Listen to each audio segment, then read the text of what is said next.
It's Maryanne, and welcome to another episode of The Influential Nonprofit. I am your host. As you know, I work with nonprofit leaders to master the art of influence so they can ask for and receive all they want, need, and deserve without feeling rejected, ineffective, or pushy.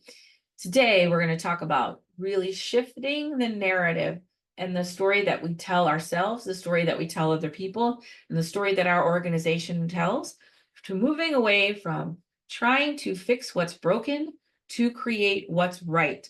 An influential leader, an influential fundraiser understands that their job is to create what is right and to enroll people in a vision of change.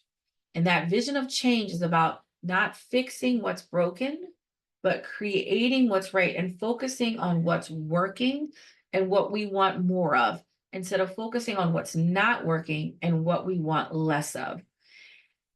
This was inspired to me by a client who is in my Power Circle program. Now, if you take my Uplevel Your Influence course and you're like, this is amazing, you can continue on with me. I have a very select group of amazing leaders who work with me. An amazing group of leaders who work, and it's a year-long program. And I have several people who have been in there for a few years now. But we're still working and growing our relationship, building skills, growing our influence. And in this situation, one of my clients brought forward, and she said 3 words.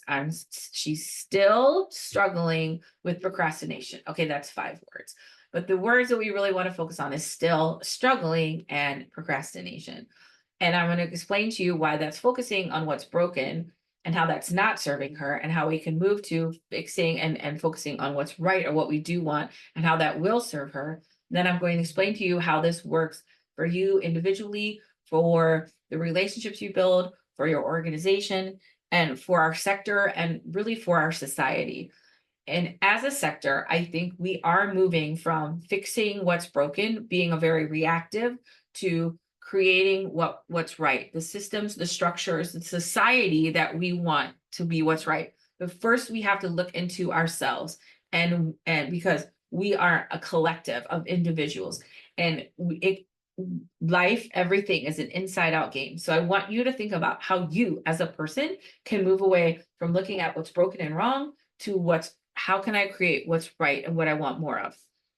So in this instance, she's still struggling with procrastination. So anytime you use the word still or finally, those are judgments about how quickly the universe did or did not deliver something to you. And as you know, the universe says who and the universe says when, and you don't get to say that. I wish you could. I wish I could, but all you do is stay in motion, build your relationships, connect with people. And so if you're looking for that board member, say, finally, we found the right person, as if that person was supposed to come to you instantaneously. Instead of saying, hey, that person's going to come, I just have to keep looking. I know they're out there. It's like finding a partner. You might marry the first person you date. It might take you a few years. That's your process. And unfortunately, or fortunately, or whatever, that's just the universe you can't say who or when. And I know we want to, I know we deeply desire to, I know we've been told, oh, you should be, that's if you do this certain thing, this person will do this, but that's not really how it works. All we can control is who we are, putting what we want to out into the world, and staying in motion, staying out there, staying in connection and community to connect with people. So in this situation, also the idea of struggling with procrastination. So first of all, I don't really believe procrastination is a thing. I think that's a story that we tell ourselves, just like we tell ourselves a lot of stories. And I think the story was embedded in us by a capitalistic society that tells us you should be productive at all times, our puritanical roots. And if you're not productive, there's something wrong with you, ignoring the natural cycles and rhythms of our life and our work. And what I mean by that is hey, there are natural cycles to our work, our lives, our seasons, our week, our month. And when we honor those cycles, we create ease and flow, which is sustainable. Hustle and grind is not sustainable. And I know you know that, because we're all so tired, and this is why. So it's okay to have times when you're not very productive. It's okay to have times when you're super productive, and honor those cycles. We're not machines, we're human beings. We get to reset and recharge. But and then when we say procrastination, we're saying like, what is the struggle? As if there is some deep flaw or wound in you. But what is wrong with me? Mired in this guilt and shame about your very existence is somehow marred because you're in resistance to a hard task. Everyone is in resistance to hard tasks. They're hard, right? It's okay to be in resistance to something that's hard or something that's scary because it's hard and because it's scary. So it's not procrastination, it's actually coming to terms or getting the courage up to step into something hard, scary, or difficult. Because our monkey mind will function and will say, oh, that's scary, that's hard, you don't want to do that. It's not procrastination, it's just working our way into a difficult thing. I once had a client tell me, this was many years ago, Maryanne, I'll have a task to do, like in this case, I think it was like grants or something that felt a little heavy for her. And I'll go and I go on social media for a few minutes, or I'll go chat with a coworker. And I really hate that I procrastinate. I'm like, let's reframe that, because I think this is part of your process. And I think doing that actually serves you, right? Because what gave her the courage to jump into a hard task? Chat, clearing her mind via social media, or chat, or getting some energy from a coworker, whatever it is. That's part of the process. Not saying there's something wrong with you for doing that, but say, hey, I work best when I get a little external input from people, get my energy up to dive into something, get a little encouragement to dive into something hard.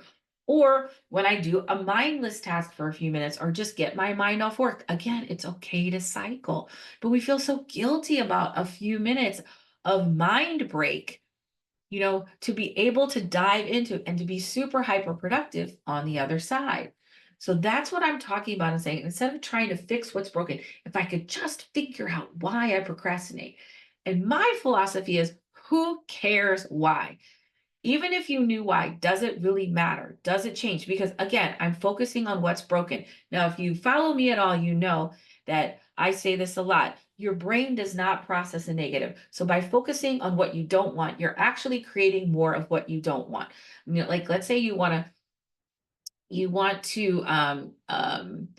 like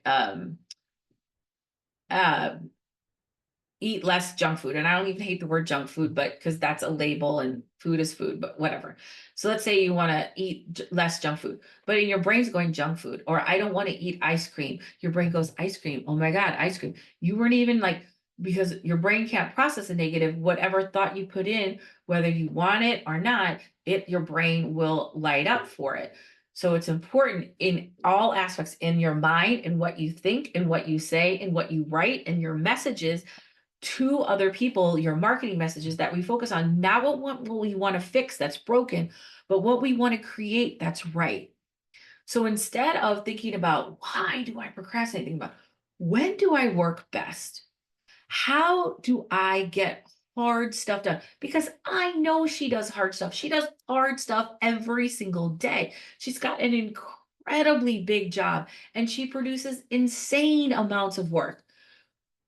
We focus on what we didn't do, the task we forgot, the donor that said no, the person at the party who didn't like us.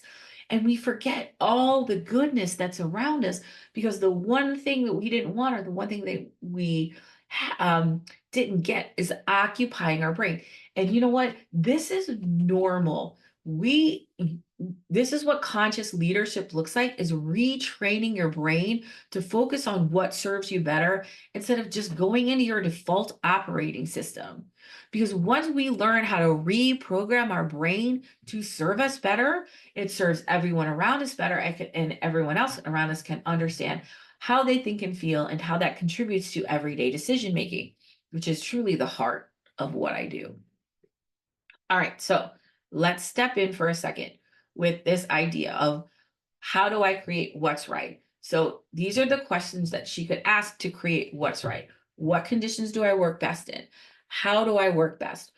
What can I do when I meet resistance from a task? How can I, like, Okay, hey, well, I can pause on that and move to something that I'm not in resistance about. I could take a walk. I could, there's a lot of ways that we can look at and focus on what we do want, because there's a lot going right. And I would rather you look and say, oh my God, I, this is going amazing. How can I have more of this? Instead of saying, this is going amazing, that's not, let's hyper focus on what's not to see if I can make that go away. So let's look from the donor perspective. I've got all these donors who love me. I've got one who doesn't. That person's driving me crazy.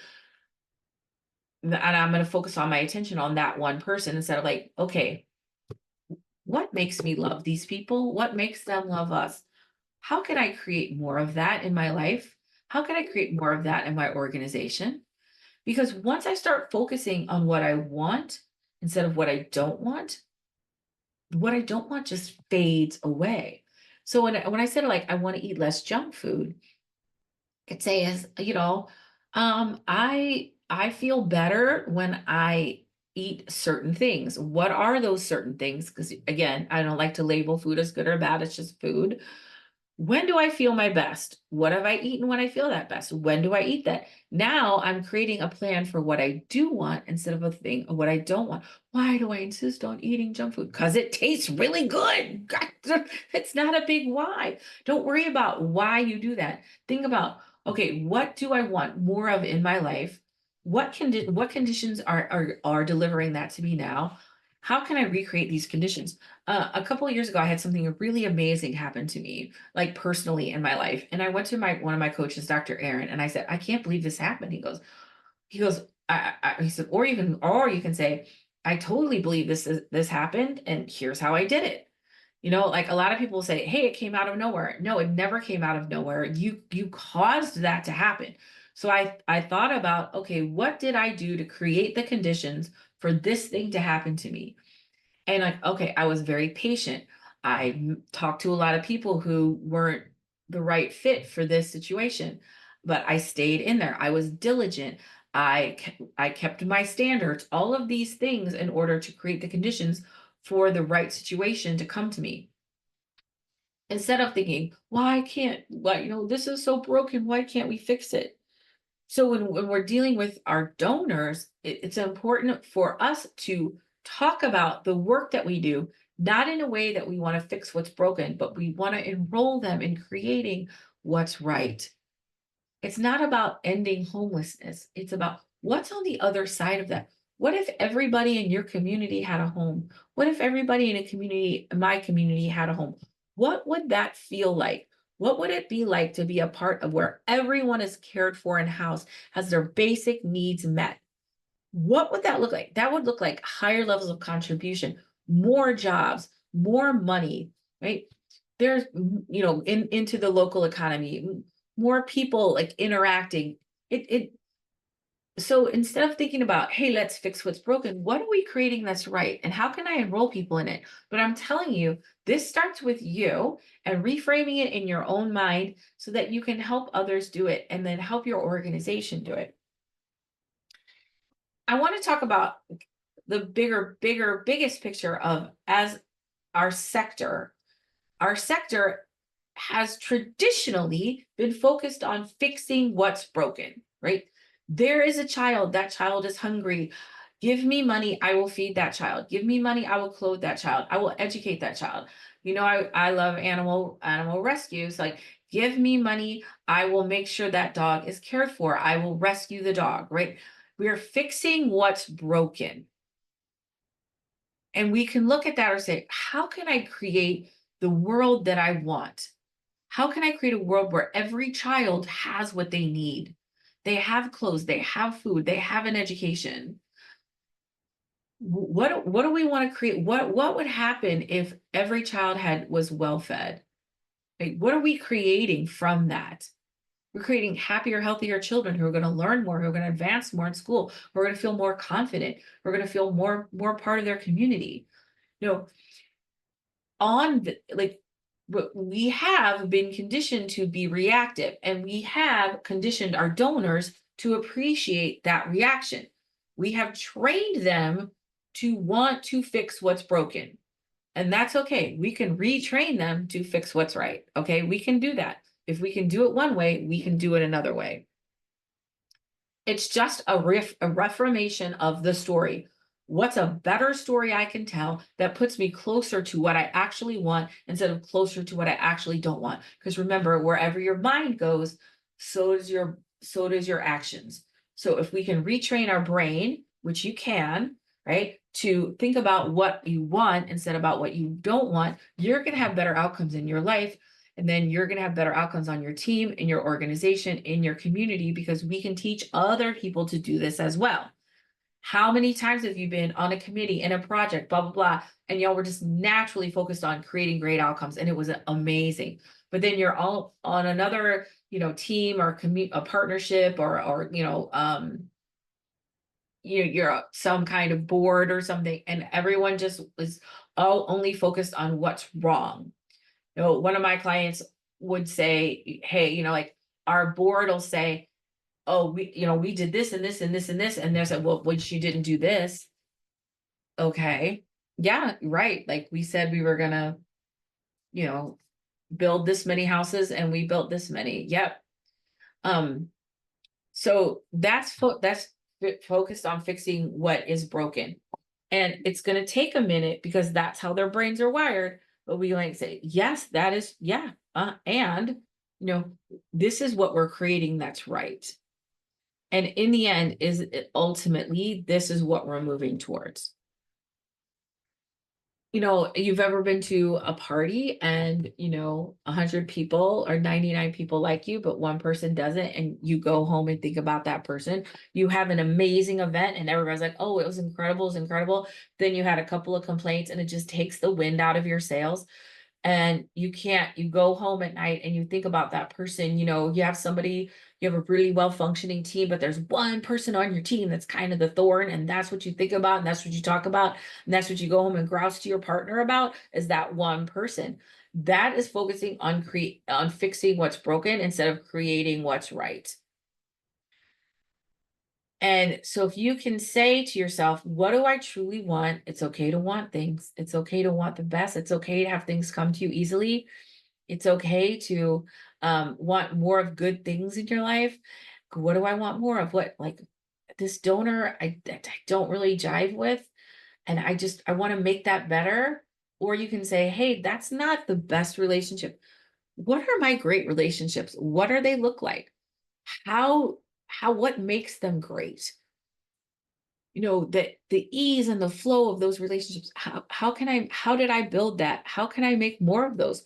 What would it look like to have 500 more people like that in my life?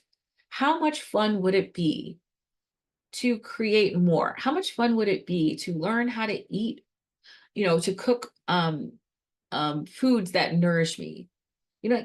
I can play with this and play with the story and ask the questions, not just why, which the question why is often rooted in guilt and shame, but what can I do? How did this happen?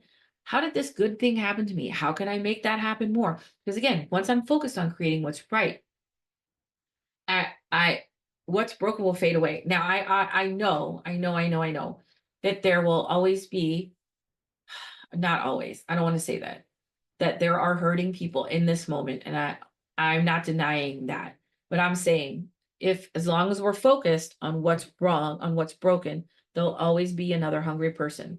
There'll always be another uneducated kid. There'll always be another stray dog. Because creating what's right is about systems, structures, policy, big picture. That's maybe a slower payoff. That may be solutions that are a little longer term. But we have conditioned our donors, we've conditioned our narrative that people want a short-term win. I don't think that's true. I think they want a short-term win because we've told them that's what they want. But if we tell them we are creating something new and bold that is sustainable change, they will want to invest in that. They will want to invest in a community where everyone is housed. They will want to invest in a a community where every animal has a home and is loved and cared for. What does that mean? That means compassion, that that means that we are a compassionate, loving, just community. That's what I want to be a part of. How do we create that? We create that by policy, systems, structures. Most of the time, what we want is going to take a systematic shift. So sometimes it's easier to just say, well, let me just fix what's broken, because that feels simpler. But I'm just going to tell you, in your life, in your mind, you can start with your brain and just think about, okay, I'm they can be pretty dark places, if you're not actively conditioning yourself to reshape your thoughts. I had no idea how many negative thoughts I had in my brain until I started to really inventory and pay attention to the thoughts in my head. So instead of like, oh, Maryanne, you're so lazy, why don't you just cook? Hey, I have more important things to do today than cook. It is worth it to me to order in a meal. Just that little shift is a huge thing, um thinking about all of the negative, how can I reframe the story to be more of what I want, more of what I'm creating that's right. There's a phrase, follow the free energy. It's about the possibility. Instead of beating yourself up about the donor who didn't do what you want, we're focusing on all the donors who do what we want, who are with us. Many years ago, I had a colleague and we would do this thing where we both told us stories that we didn't get very much done. And that was a story we told ourselves, because we were always focused on what wasn't crossed off the list. What didn't I do? What is broken? Maryanne, why are you not more productive? You put 10 things on your list, you only got 8 done, you lazy piece of crap, right? That was in my head. Maybe not quite that judgmental, but pretty darn close. And what we did was, because then I would leave at the end of the day feeling like I hadn't done very much. And she did too. So we would make a list of everything we accomplished, and we would leave each other voice notes telling each other, I did this and this and this and this and this. I'm like, I got a lot done. Even if I only worked, like some days, like I had, other stuff going on, or I just didn't feel like putting a lot in, even if I didn't really put that much time in, because time always doesn't equal output, I could get a lot done. Maybe I made a couple of super critical decisions, or I moved something forward that had been stagnant for a while. I got stuff done. And she got stuff done. And we did this for like 3 or 4 months until we really had the pattern going, and it was good. I had a call a long time ago with this woman, and she said, Maryanne, every day I come home and I see that whiteboard, and she pointed at this whiteboard behind her. That's everything I didn't get done today. And I go home and I sit in my hot tub and I think about all the stuff I didn't get done. And I said, well, where's the stuff you did get done? And she said, it's on this notebook. I said, let's create what you want.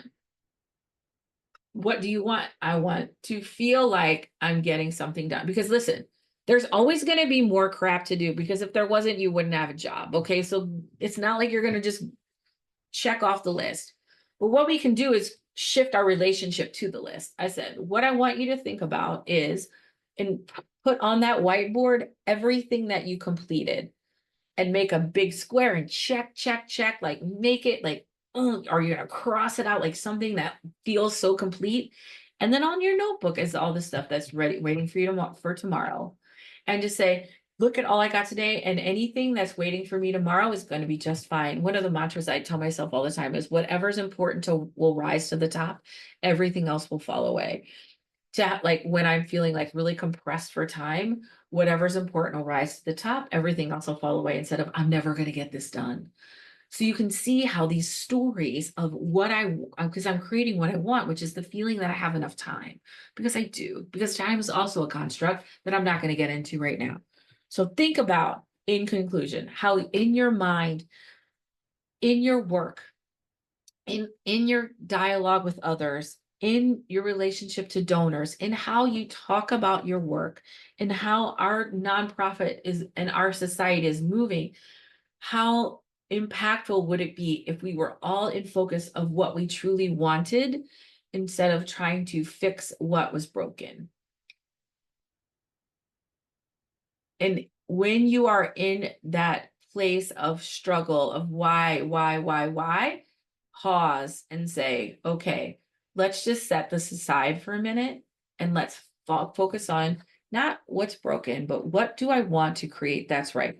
Oftentimes I meet with people, and they'll tell me what's wrong, and I say, okay, well, what do you want? And they go, wow, I never really thought of that. The problem, the effort, the initiative will not shift until your thinking shifts. That's just bottom line.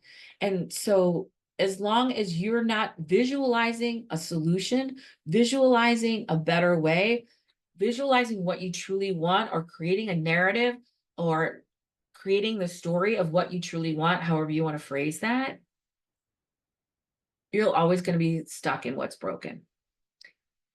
All right, so this is your homework, my gorgeous friend. Inventory the thoughts in your brain. When it comes up, like, how can I rephrase this to be more focused on what I do want? If you're like, I'm not feeling impactful at work, I'm not okay, well, what do I want? How do I want, if people aren't responding to me the way they want, how do I want people to respond? What does that look like? Who already does that? Why do you think they do that? Or not why? How, who's already done that? How do I get them to do that? Because I feel like the solutions are already around you. It's just a matter of understanding that you're already doing it. You're just not valuing it because we're conditioned to think about what's broken. Okay, that's it. That's enough for me for today. That's your homework. Think about how you can start creating stories, creating narratives around what you want, creating what's right and what's good instead of fixing what's bad. And I will see you next time on the Influential Nonprofit. If you want to chat with me more about this, if you want me to help you one-on-one kind of inventory and rephrase these stories, or even help you design a vision for yourself or for your organization, there's always that link in the comments. You can book a call with me and let's talk about it. I truly, truly believe in my heart of hearts that if we all as a collective, as a society, focus on the things that we want to create, we will have a more just, peaceful, sustainable, loving world. And I'll see you next time on the Influential Nonprofit.